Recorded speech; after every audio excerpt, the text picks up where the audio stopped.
Hello, my beautiful friends. It's Izabela Lundberg, the World Messenger, and I am welcoming you for another LinkedIn, Facebook, YouTube Live. We are maximizing every minute of this year. And yes, we are having one more before the end of 2020. Today, I am super lucky to have a great guest, Chris Cota. He's a Renaissance man, master problem solver. He is a Jedi of lead generation, systems, and automation. Woohoo! Who does not need that? Come on, guys. Everybody do need that. Chris, welcome. Hey, everyone. Good to be here. Thanks for having me, Isabella. Absolutely. Great having you as well. And I'm so glad again when we have this entrepreneurial spirit and go-getter mindset, right? It's like, why not make things happen before we roll out in the new year? So the topic is obviously very hot. A lot of people are going through major expansion as well contraction of their businesses, and they're trying to figure out what to do. So do you mind, before we deep dive, just share a little bit, how did you even became the Jedi of lead generation, automation, and all these systems? What was Well, the story? everything actually stems from my first profession, which was automotive and auto mechanics, and taking engines apart, putting them together, racing, putting race car engines, turbochargers. So a business runs in the same scenario. You have a basic, car, right? But you got to build the engine.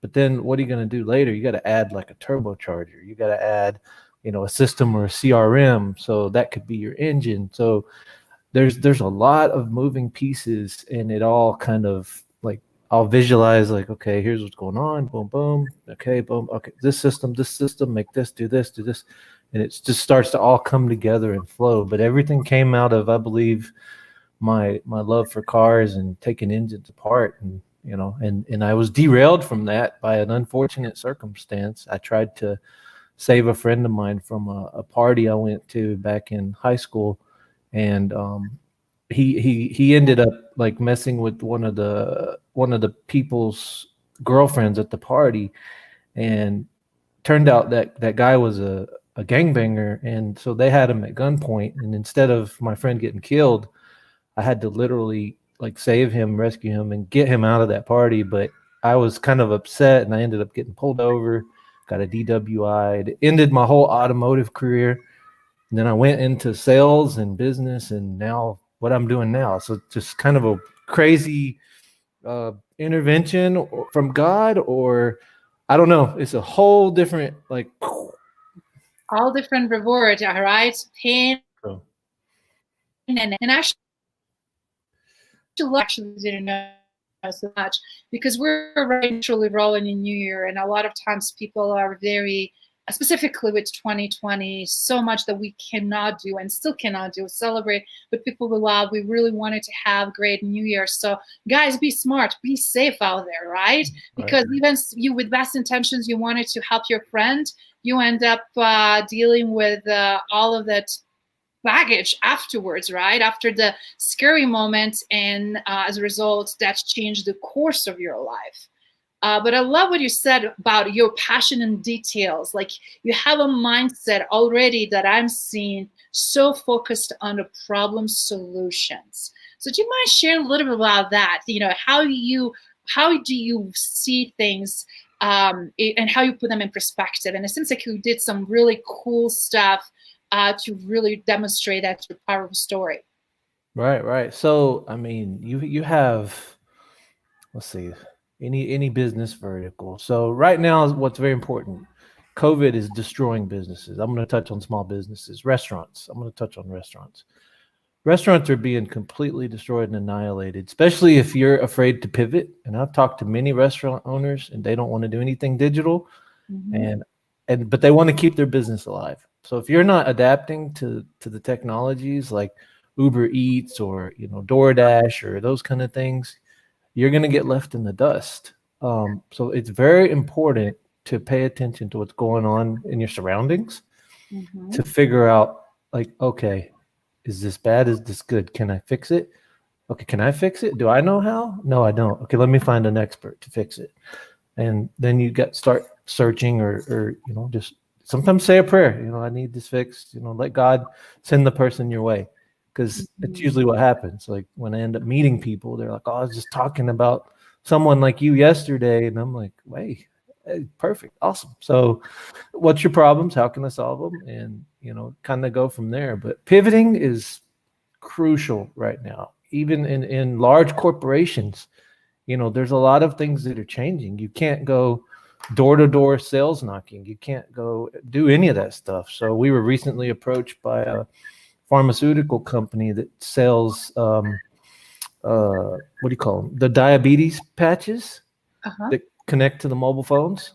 Mhm. And they used to do a lot of visits in person. So what we did is we took all that and turned it into automated webinars and created automated webinars for each of their salespeople. So basically, each of their salespersons now had a 24-hour, 7 days a week salesperson to demonstrate these products and get the client's information to schedule demos or either get them sold on the product. And they were selling to larger um, businesses, because that one was B2B. But the same concept goes for any business. You need somehow, how can you become a 24-hour, 7 day a week like salesperson, or duplicate yourself, for example? That is so powerful. If you don't mind, I'm just going to reflect for a second. I love this example of diabetic patches, and I know quite a bit of diabetics that their life depend on, and I know the supply chain disrupted, and some of them are waiting for extra supply. But just knowing how to use the device and product, it's a lifesaver. And in times that we're in, it's amazing how virtualization now shows and proves how we can, as you said, pivot as well as scale and make things happening in such a meaningful way. I just wanted to kind of quickly point out here we're having a guest joining us from Canary Island. Andrea, great to have you with us. Juan is joining us, I believe, from Colombia or Venezuela. Correct me, please.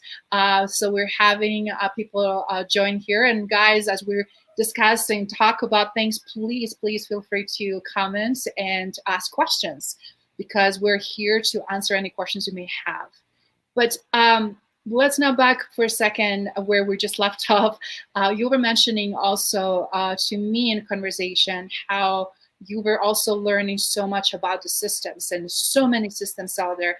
And I can attest how many even larger enterprises having way too much overlap, but then Right. yet still certain gaps with their systems, how much time and frustration and how much they spend on. And I remember, it's like, how do you even now ask again to use another system of your team? And they will be like, Izabela, can you help us with change management and change agent as a change agent of transformation within an organization, so that we can really see return on investment?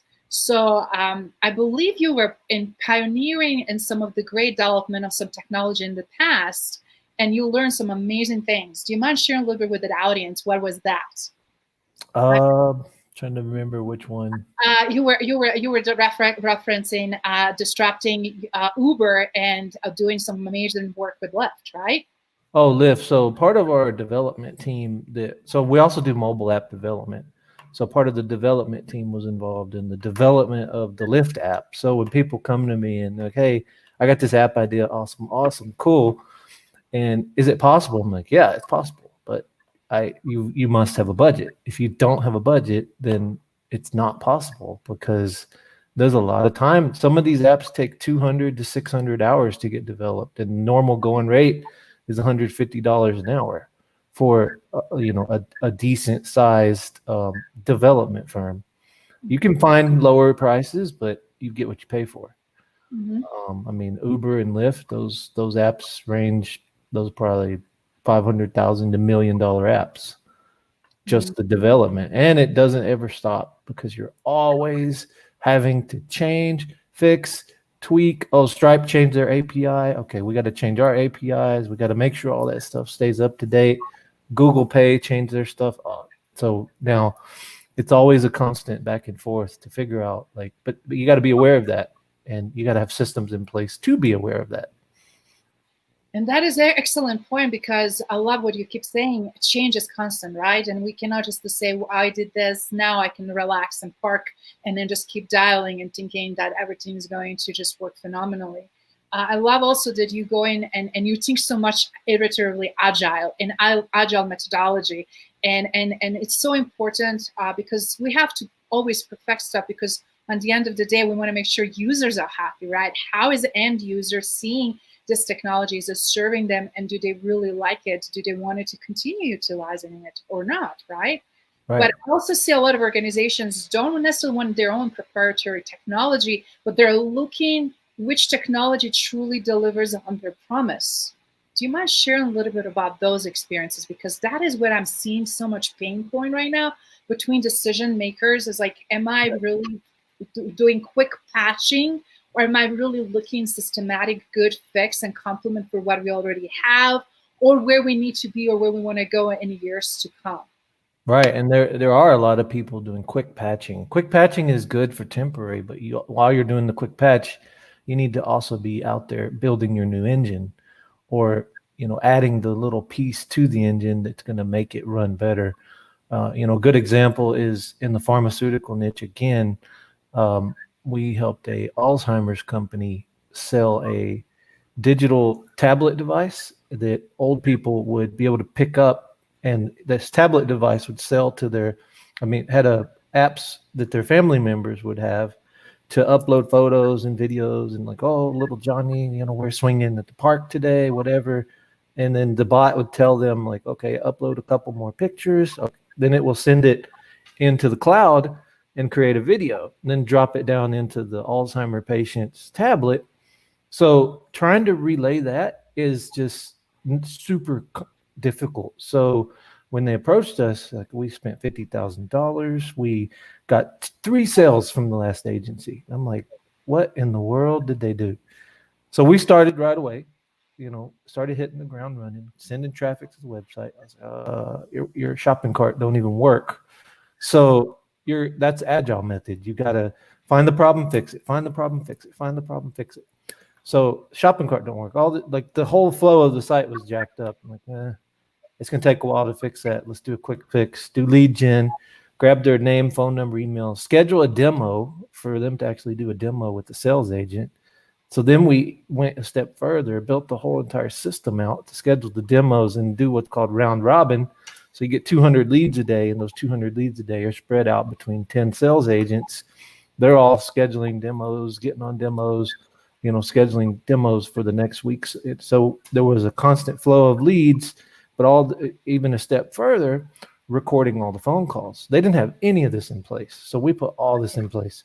Record the phone calls, listen to the calls. Okay, these sales scripts, nope, they need to change. So you're constantly having to change things to make it better.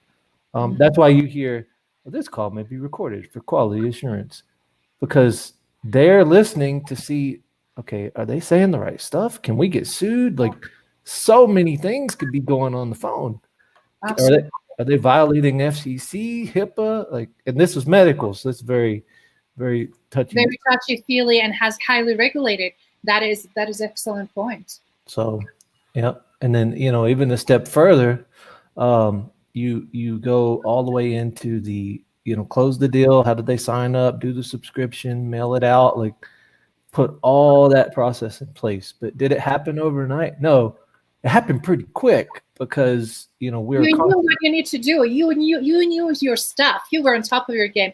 You're able to be product owner and scrum master. You're able to really also advocate the top management, right? But also work together with the rest of the team and get their knowledge and skills level up to speed where they need it to be. And a lot of times that's exactly what we see, and it's such a great compliment, because Chris, sometimes it's just a tiny little tweak, right? Or having critical eye to go through all these different processes and steps or be in a driver's seat, which I love analogy, because both of us love fast, furious, and financially rewarding concepts in life where we can really help everybody win, right? But in the same time, it's like, you want to go fast, it doesn't necessarily mean being dangerous, but you want to be completely committed. No, ifs and buts. You have to be 100% on it, right?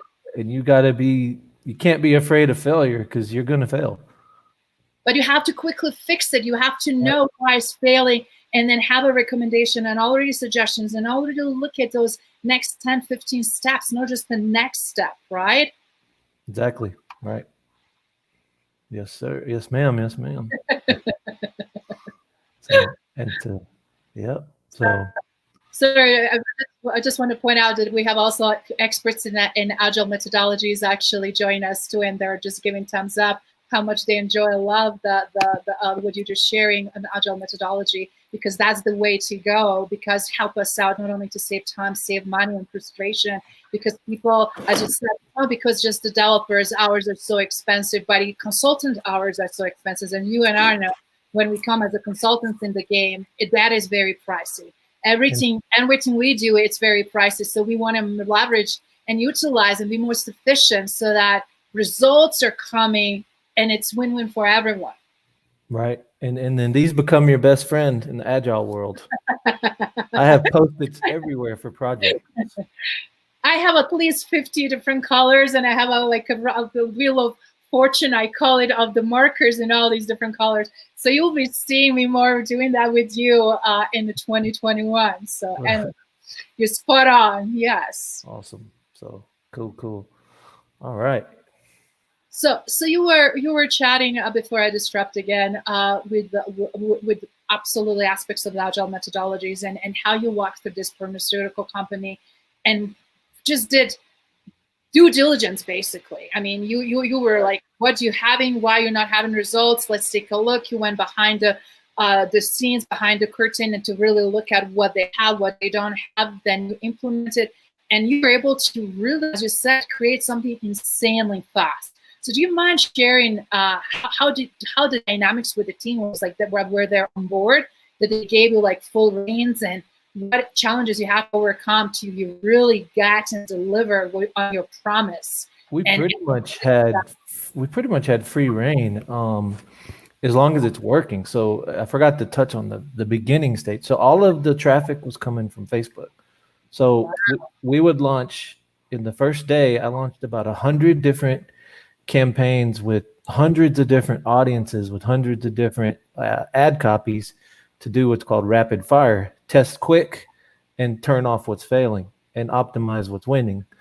Then we started figuring out which buckets. We got even so deep to know which city and state was going to be the most profitable ad and which one's going to be the most expensive. And the most expensive one might be the best because the percentage of the closings were higher versus the best performer might have had a lot of leads come in, but the closings were not high.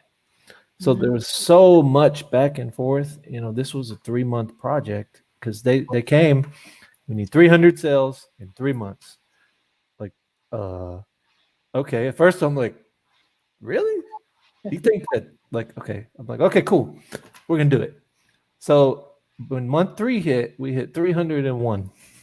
Wow.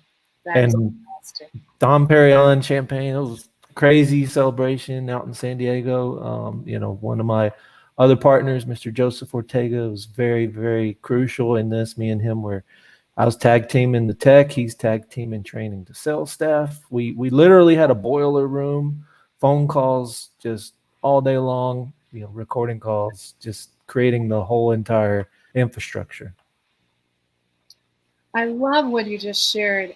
You not only celebrate successes, but you've been engaged along the whole process very closely with the team and built very strong relationships. I think that is obviously a very, very crucial. And regardless where the leads are coming from, I know that we're also looking right now a lot of leads from LinkedIn. I just use this as a main platform right now, but this can be transferable in any.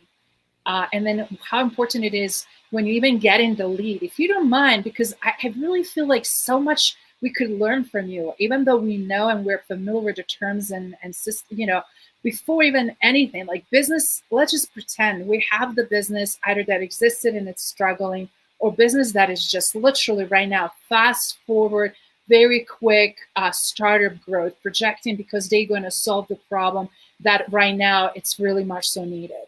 What would you say, if you don't mind walking us through, is like, what would you look at first to do, and what people often neglect based on years of your experience? I mean, you were experts in it, and I know so many people. I would like, we have over 3 billion of people having access to mobile or internet in general through mobile applications, and able to be reached in some ways, shape, and form, right?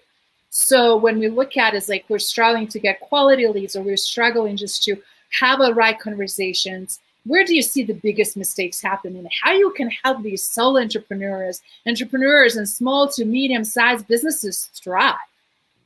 Right. Well, I mean, everything starts.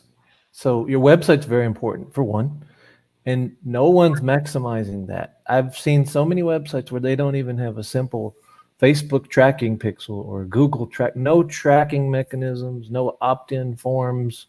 I can fill out a form and it sends an email to someone to contact me, but there's no automation. There's no reminders like, hey, you filled out this form. You still want help? Like, what's up? Same with ecom. You got the people that add stuff to their cart and they leave. They might be at the grocery store when they do that. Oh, I forgot. I don't even know where that was anymore. But now you create different situations, even in Facebook Messenger, where you go and the messenger starts botting them and saying, hey, I noticed you added this to your cart. If you take care of it and if you finish your purchase today, we'll give you an extra 10%. So there's so many ways. It's not just one way. There's Sure. so many ways. So Yes. you need at least one simple type of automation first. And when towards the end of the interview, I'll drop a number, and if you text the word live 2020, you'll experience some of that I literally set up today just for this call. So we'll drop that towards the end, and you'll get to see like that's the kind of stuff that you can be doing, telling your clients like in your post, oh, text 10% off to number whatever. Boom, it sends them a link to the proper product, proper page, whatever would get programmed, and then it starts the nurturing sequence, or they buy right away. So But go ahead. most people, if they take action to even just send that first text, their intent is 80% higher to buy than it is that they're just clicking on a website. So knowing really, again, what consumer wants and who you're targeting, right? And then now when you have the luck and opportunity for them to opt in your system, and because they're intrigued, what you have to offer, who you are, what your business is all about, some types of solution. Now you're getting that officially lead because they opted in. And now you have the sequence of communication, which you mentioned, leveraging with a website and integrating, making sure website is optimized, which is completely another ball of wax, but is a very, very important one to have. But in terms of automation now, I mean, I'm blown away, and you spot on. Like you even is like, Izabela, you texting me and all this. I was like, oh my God, you made this so ethical. It's like, yeah, it took me only 5 minutes to set this up. It's like when you have a system in backend and know what you're doing, it's just such a magical, guys, experience, because I even get a reminder about this LinkedIn Live just to see what users are experiencing, and people that actually Krista reached out this morning to remind them and to join us in this conversation. Right. I mean, automation, it's key. So it starts like this. This is literal, like A mind map. I love that. An agile process, right? so. That's all over my office here. I love it. I love it because it has to be visual, but also we need to know how dots connect, so that a lot of times we're not doing too many things on one side and then too much gap on the other.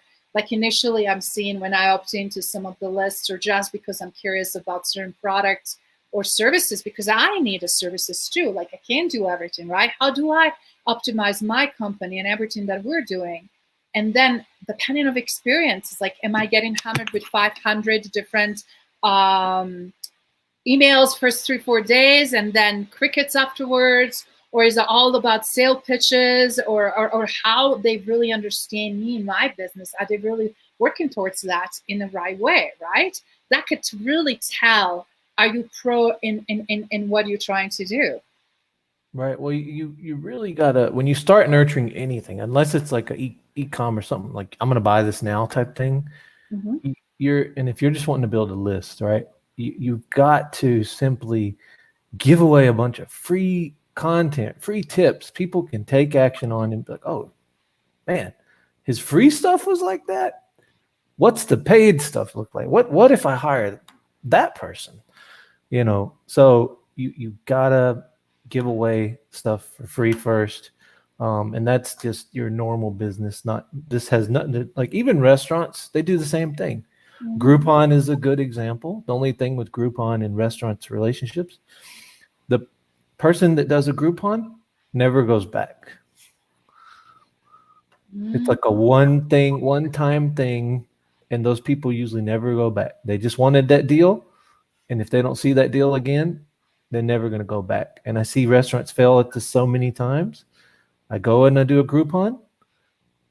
When I get there, I have nothing to sign up for. Wow, I'm that is like, an excellent point. you wasted all that money on paying Groupon a percentage. However, now I'm here and you don't even acknowledge me.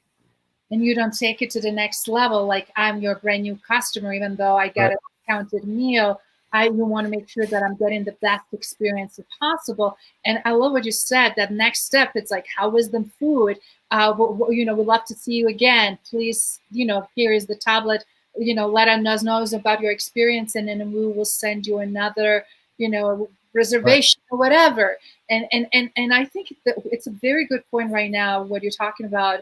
Hospitality industry is extremely struggling, and it's going to continue. And we see some restaurants continue still to thrive while others are surviving or shutting down their doors. So that is, I would say, a huge differentiating factor, and how that now translates in other industries, in other businesses, right? Right. Well, you go into, so for a restaurant, for example, because it's the easiest one to kind of touch on, like Sure. that. Everybody goes to restaurants. It's so relatable. Absolutely. Name, phone number, email, birthday. There's Mhm. one restaurant in Atlanta, Georgia. Well, they have a few locations. They don't do any marketing, but they're always packed. And I was like, why? How is this? How do y'all do this? He's like, because we give away a free meal for anyone's birthday.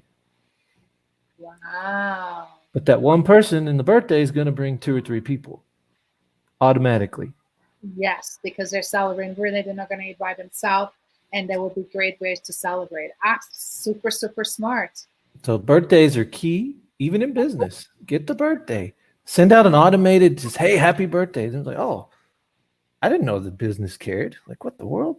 Let me look back into them.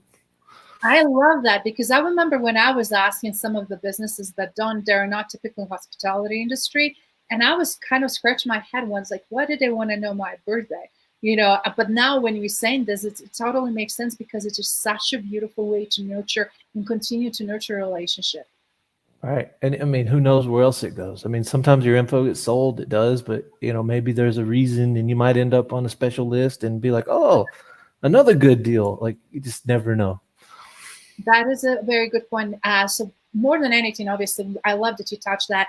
It's also important to address security and safety, right? And know Right. what information we are sharing, as well what information we're asking from our customers, for our potential clients that we want to be working with, and then how we're utilizing. For everything that I do, I made it very always clear upfront. This is just for our own purposes. This never to be sold, not information to be used, but it's just for me to be able to nurture those relationships with them. So I think that could make a huge difference, right? With people Right. like these, and knowing, and then follow through with that, and being a running very strong ethical business. Definitely. Definitely. And even, a simple, if you're trying to get started, if someone's out there, they're trying to get started, focus on being the best at what you do in your little, like, radius of an area. Mm-hmm. And that's a simple ad to run, like, really quick, like Mm-hmm. 15-mile radius around your zip code. Create a nice little creative ad, pop it out, get a landing page, and people will start saying, oh, he's around here. Oh, okay, yeah. Let me call that guy. Let me call those people. Or same with restaurants. Mm-hmm. A little radius. Hey, don't forget tonight, free kids eat free. Mm. Guess what? The family comes in. and you generate revenue just automatically. So then you got to go back and start calculating that costs this, we made this. Like then you start getting all those numbers rolling. Then it just becomes like printing money. Mm.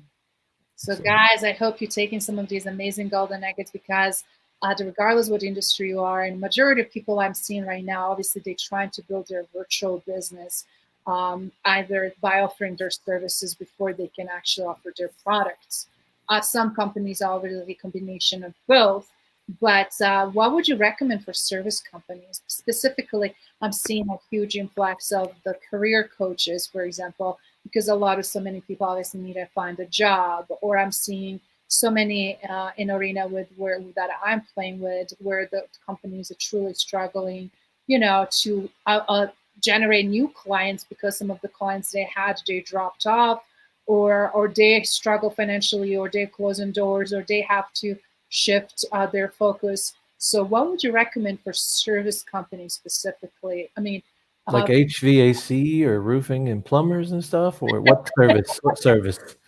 In terms of more, I would say like coaching, and in terms of more about management and Okay. different kinds of services, where you don't necessarily have someone specifically go at your home, but it's working with you virtually to improve whatever. It's agile coach, for example, whatever might be the case. So coaching, it would be a lot of Zoom integration with your calendar system to schedule online Zoom meetings. But also after that, when you get those people's info for the first time, or if they actually enroll in your program, like have a coach we're helping in the real estate niche, and he teaches fixing and flipping, right? Mhm.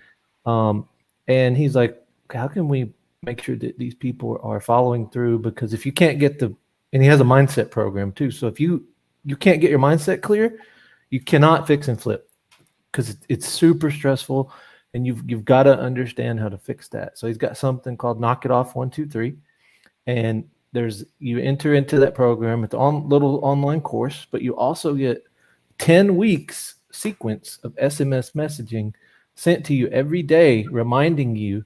So the goal is to get 60 minutes to a power hour, right? Mhm. So week one, it says, hey, have you done your 5 minutes of success? Write down one thing that you had success on today to get you in that. Oh, yeah, I did have some success. I did.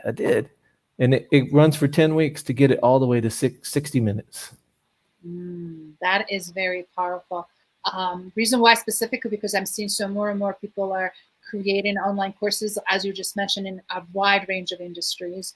And they're also trying to get more leads and trying to automate their system, trying to scale, because obviously from one-on-one coaching to the group coaching but then also didn't want to jeopardize their value. So automation and proper system integration, obviously, it's a very crucial. Seems like you have some really cool solution for that. Do you want to share? You had pains and headache, and then you said, I want to do something to solve all of that. What did you do? Tell us. You created a system, didn't you? So okay, you have a website, you have a Calendly, you have a ClickFunnels, you have all these different things. It's like, okay, anyone's going to get lost. Juggle everything, right? Making sure that everything works seamlessly, and constantly managing multiple platforms, right? Right. So all those things you can get really confused real easy. So we have this one system now. It's called Blue Wave. If you see my profile, you see Blue Wave floating around in there. But it takes the place of ClickFunnels, Kajabi, which is online learning systems, um, website, SMS marketing, Mm-hmm. email marketing, Mm-hmm. MailChimp, telephone system. You can dial outside of the web-based application to connect here and like make phone calls straight from your system, and it records the calls automatically in the client's profile. Like, so put in one area, and then unlimited automations. Like there's no limits to nothing. Like you can do whatever is on the whiteboard can be programmed and put into motion. Mm. And for guys, specifically for anybody who is wanting to start their new business, because I'm seeing a lot of people that I'm talking to in corporate, specific corporate America, obviously, that they're either trying to still wait for a few more years or try to survive because so many people lost their jobs and now they're looking for jobs, but then in the same time they're looking to start their own company. And I can understand how the digital world can be extremely overwhelming.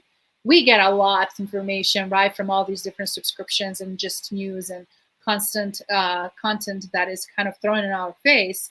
But now imagine you trying to do that and figure it out what is too much or what's too little, and then which system is best. And all of a sudden, like I really have to say, I had some of those experiences in the past myself. You're managing way and taking way too much time on doing all of those things on the back end versus things that I should be doing more, which is client facing, helping them to solve their problems and focusing on those next challenges and solutions, right?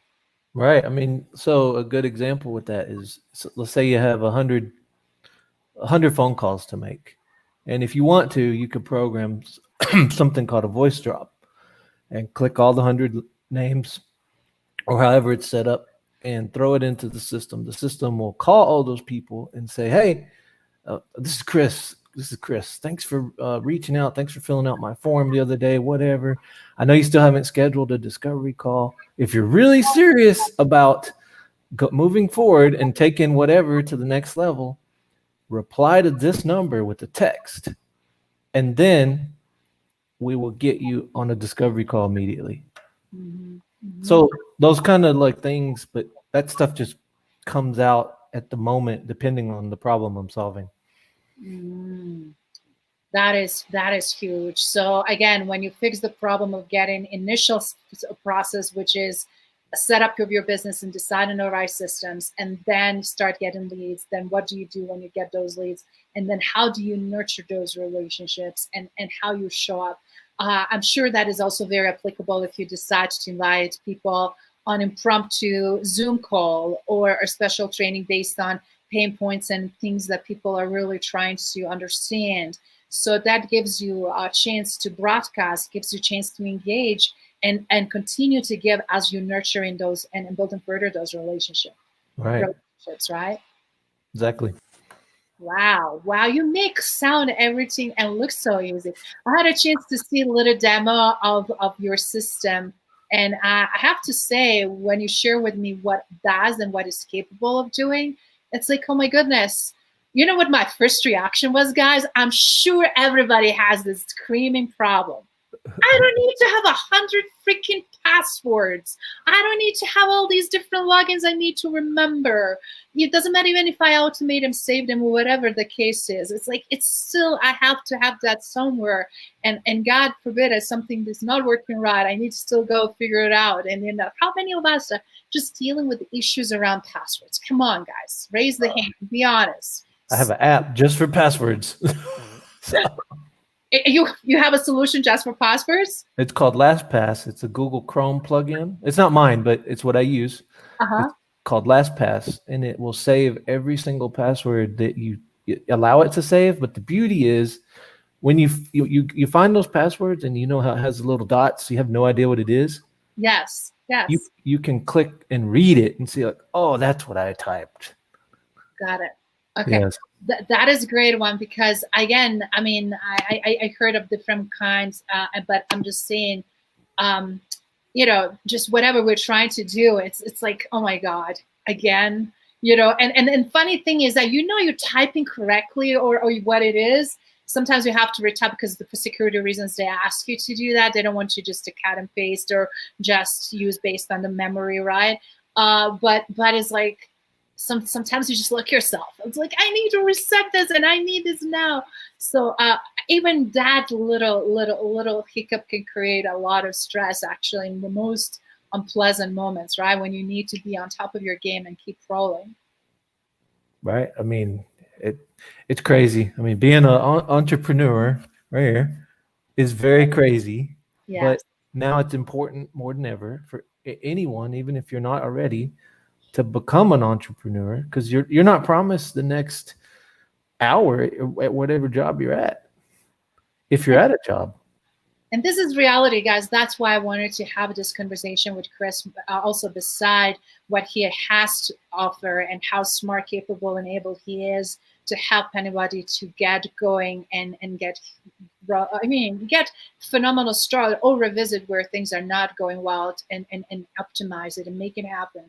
But when you look at statistically how much a percentage of whole enterprise in the United States consisted of entrepreneurship, I was shocked. The percentage is extremely high, guys. Even Fortune 500 companies and everything that is available, enterprises and privately owned companies or just businesses that fall under entrepreneurship or entrepreneurial ventures are consistent about, based on statistics I saw in 2019, over 80%. That was eye-opening. That is what constitutes of the wealth and everything that we're producing financially in this country, and relationships and productions and services that we're expanding around the globe. So this is not something just to say, because actually shifted. Used to be in the past decades and centuries, obviously large companies and enterprises and very small percentage of small businesses, right? And right now, those are the businesses that hurt the most. And that's why it's so important to also look at, even if you are working for small to medium or even large company, guess what? They want you to have entrepreneurial mindset, because as you just said, it's not easy, but it's worth it. Do you mind sharing what that feels like? What is in your driver's seat looking like to be an entrepreneur these days? Sometimes it's like, yay! Sometimes it's like, oh no, just let me take a walk and reset, because this ain't working. It's not working. When you're in that frustration mode, if you don't walk away and come back, the problem cannot be solved. If it is solved, it's not going to be solved well. So it's fun. It's fun, but you got your goods and your bads. So you just got to be prepared for that. But it also is important to have somebody to call. Hey, I have this problem. This is what's going on. This is the system we're using. Oh, okay. Oh, that's it. Just do that. And it could be that simple. But people are so afraid to reach out for help. Yes, because we have a society stigma and society syndrome that I think it needs to die, and which is perfection. That freaking doesn't exist. And posturing that we're knowing all and that we're the experts of the experts and the God walking on the water. That doesn't happen, guys. Yes, we might be further along than somebody else that it's newbie, but everybody always has so much to learn, and learning will never change because technology is changing so much, and we cannot know everything. So having trusted partners is essential, Chris, right? Having mentors and coaches and inner circle, and then really knowing where the hiccups are is like, I'm not afraid to say, I'm sorry, I'm really bad at this, and I don't even know how bad I am. Could you really take a look, right? Because that really not only saves me time, but also saves our relationship. It's like, if I'm faking it, I'm trying to play the bigger game, or I'm trying to portray something that is actually not working, I'm not doing service to my mentors, to my coaches, to my partners. I'm not doing service to my clients. 100%. Yep. Very, very, very crucial too. That's what media groups are put together. Companies working with other companies to solve the problem, to do a profit share. So it's a win-win for everyone. But yet you got these experts over here that you wouldn't have, but now you have them because you partnered with this other agency or this other organization, and you just kick the egos out the door, and you can have some fun and some success. And I love that, because I just recently posted something on Forbes, and was about, not only helping each other, and boosting and, supporting and helping with exponential growth, but is also checking on the blind spots. Like, what are my blind spots? What do you see, and to have that honest, transparent conversation, and vice versa. It's like, Chris, I think you might want to consider X, Y, and Z, and this is why, because that's only way we're going to, guys, be better. And having more of those dialogues and conversations with right people who have, first of all, best interest for you, and who truly want to see you thrive. Because right now, yes, we do see tons of people throwing in there whatever it sticks and just wanted to make another buck. This is not mentality, as you guys already know me well, my mentality people I associate with. So it's so important to also look at who you align in with, who is providing quality of service that you desire or you hold to higher standards. Also, same things around leadership, of the delivering your promise and everything that comes with that. Because we're seeing a lot of fiascos, we're seeing a lot of things that people just disappear. We see a lot of damage to create, and as a result, a lot of people are really skittish to move things forward. Right. It's a thing like right now going around. There's a lot of the coaches and development people out there in the space, not coming to talk bad, just a real fact. Learn to make $100,000 in 90 days. Okay, cool. What's the profit? That they got to spend $10,000 in ads. They don't tell you that you need to leverage credit cards. They don't tell you that you need a system that's going to cost $500 a month, or whatever else is included in there. They don't tell you that, oh, my staff, I got to pay my staff to get this work done. That's an extra, I don't know, 10 grand. So what did I really make? Are you making 100 grand? No, you might gross it, but it doesn't work like that. No one tells the real, like, facts. I love that. I love that you share that too, and that's where people need to be very, very careful because again, it's people really want to invest time and efforts to learn. They want to learn from the best in industry. We don't want to break the trust. We don't want to be associated with people who do that. But in the same time, all of us need to elevate our game in some ways, and having great recommendation to say, oh my God, Chris is he's making things happen and you can trust him. Whatever might be the scenario, guys, that is most than ever important, because guess what? Everything is so quickly, easily, publicly, readily available. You just Google someone and you get most of the information you need to know, and then you talk with people you have common in circle. Like a crazy thing, Chris and I have over 500 people in common, from business owners to very strong serial entrepreneurs to very specialized types of consultants. And when we looked at that, I was like, okay, I can just pick 3 or 4 of them and say, what do you have to say about Chris?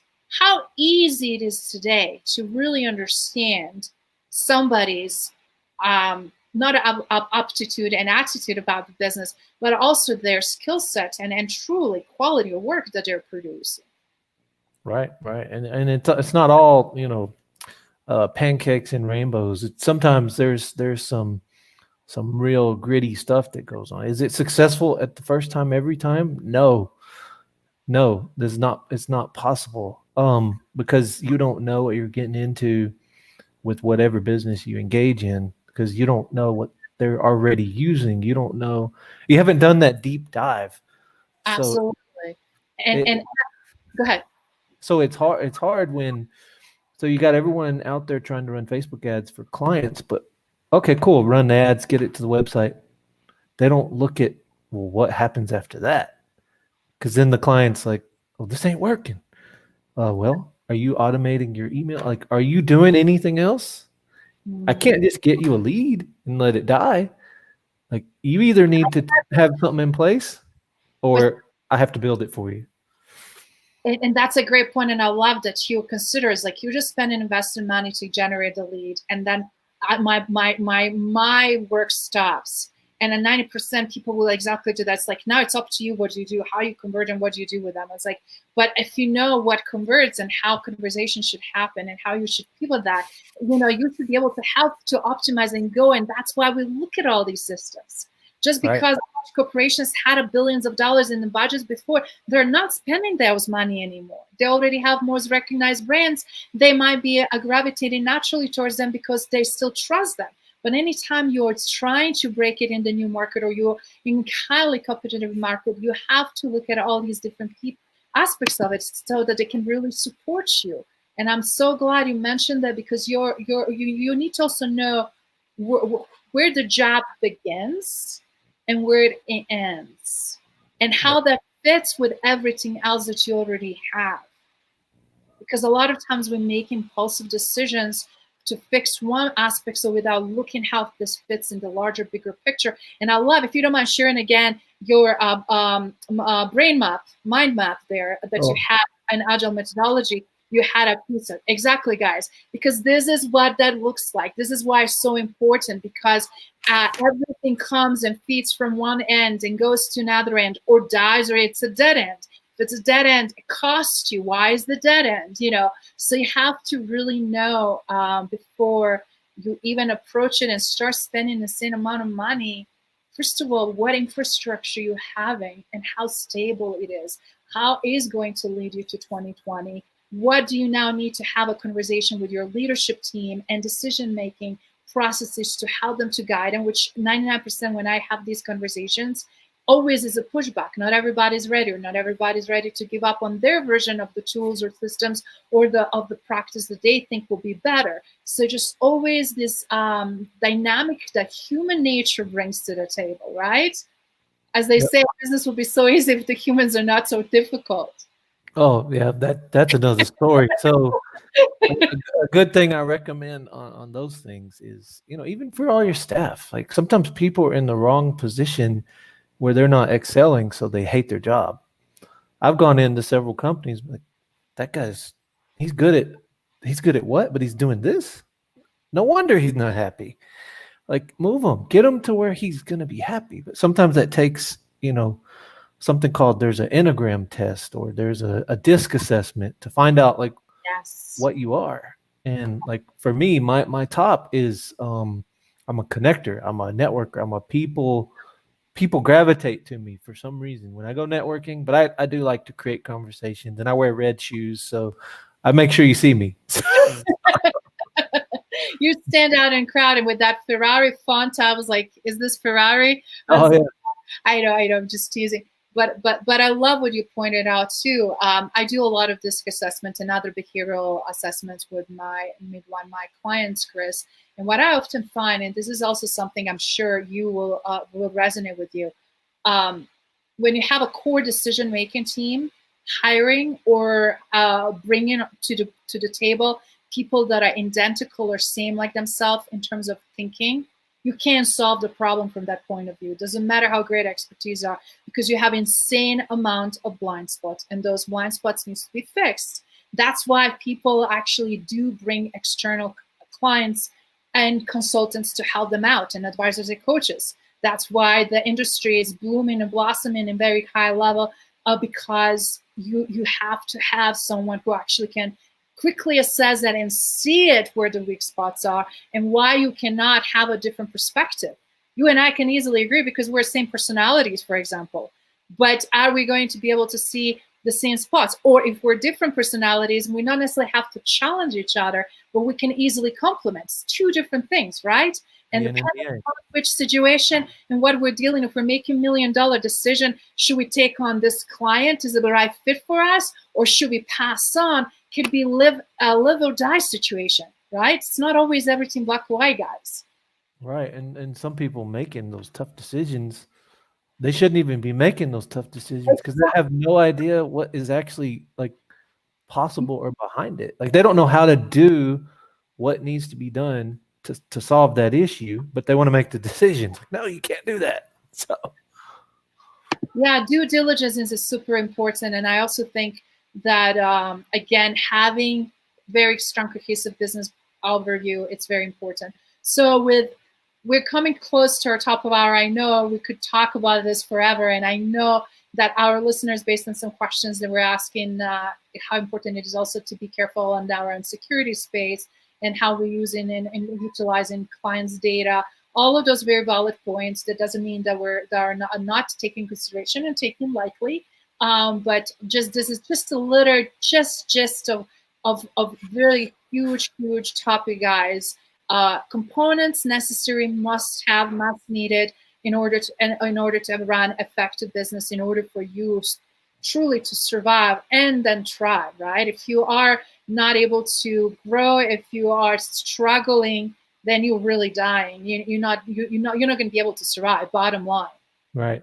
And nobody likes to be in survival mode, and I can attest to survival mode more than anybody else. from my personal experience from war to living in different countries and constantly starting all over again and all over again. So change is in my DNA. Transformation is in my DNA. Comes naturally now easily to me because I've been through so much. I know that doesn't come to a lot of people. And the reason why I'm pivoting this to Chris back now, what would you close with, Chris? Why is so important to continue to be a lifelong learner, to change, and how to really maximize and leverage not only lead generation, automation, but also simplifying the systems. Those three pillars are key. In addition to strong people as a force and management and leadership, right? Because we cannot do that without human factor. So what else would you close with any perspective so that we can roll in 2020 at least with a little bit more clarity, if nothing else, and then we can have more conversations. Well, business is one thing, but two, always remember your why and don't forget about your family. So if you spend too much time in your business and you don't like balance that family life, especially now where everyone's at home doing Zooms and now everyone's a teacher and now everyone it's crazy. My kids are always interrupting my Zooms, which it's frustrating at times, but it's cool. But you still got to carve out that family time. So from 5 o'clock p.m. to 9 p.m. I don't exist to the world. I don't care if anything's burning down. I don't care what's going on. I'm in family mode. I come back around 9, hop on the computer. I'm always tinkering, doing stuff. It's just I can't help it. But to never stop testing either. So, what's working, what's not. Okay, cool. So it's not working. How do you fix it? Get in the customer's shoes. If you can just get in the customer's shoes and go through the experience as they would, you might find the problem easier. So, I mean, that is gold. That is gold. Because so many entrepreneurs work 24/7. They don't know how to break it. They're always in that mode and they work themselves to the bone, right? And that is very, very challenging. And I love you mentioned your family. So do you mind, you were in Atlanta, you are in such a cool place, and you are father of 2 cool dudes with amazing names. Okay, tell us about their names. I'm a car guy. So my original dream was to be a Indy car driver. So I love cars. I race cars, all that good stuff. So I named my kids after cars. My oldest is named Bentley. Oh, and I like luxury things. So that's kind of where so my oldest is 9 years old. He's named Bentley. And my youngest is Aston, and like Aston Martin. But they're also part Japanese. So they both have middle Japanese names to go along with my last name, Cota, because my wife is Japanese. So there's a lot going on there. And so, yeah, I literally named them after cars. That is fantastic. But if you didn't say it, and put association, but I'm sure they're beautiful names, and I love it. So that's awesome. So I'm glad. So we got Bentley Haruki Cota and Aston Masaki Cota. Ooh, and Cota could really sound Japanese too. I mean, because so that is fantastic. Actually, I love it. All right, so, I love it. Yes, ma'am. Very, very awesome. So, Chris, it's great again having you. Thank you for sharing. This is, guys, just beginning. More and more to come. 2021 will be phenomenal because arming with the right group of people, things can expedite much faster. So if he was able to solve some major issues with 90 days, you guys cannot believe what it's possible to do with a right team, or even more so skill sets available to make things happen even in shorter time frames, right? Because everybody wants everything done yesterday, don't they? Right. All the time. Hey, is it done yet? Like, signed up. Like, okay. We'll get it knocked out. So awesome. So guys, for all those painful entrepreneurs or entrepreneurs that are having pain points, guys, take care of yourself. Take care of your health, of your family. Be cognizant of your time. And Krista and I want to. Oh, this is this way. Say Happy New Year. Thank you for hanging with us. It was absolute pleasure. And one more thing. Yes. For everyone, if you really want to see this like in action, something I set up today. If you text the word live 2020 to 912-455-7493, you'll see what happens. Okay. And you can schedule a call if you want to. So That's awesome. Yes, code for action. But I also wanted to guys say that we are having some really cool stuff planned for you in 2021. So stay tuned and have a magical 2021. yeah, Happy New Year. Happy New Year.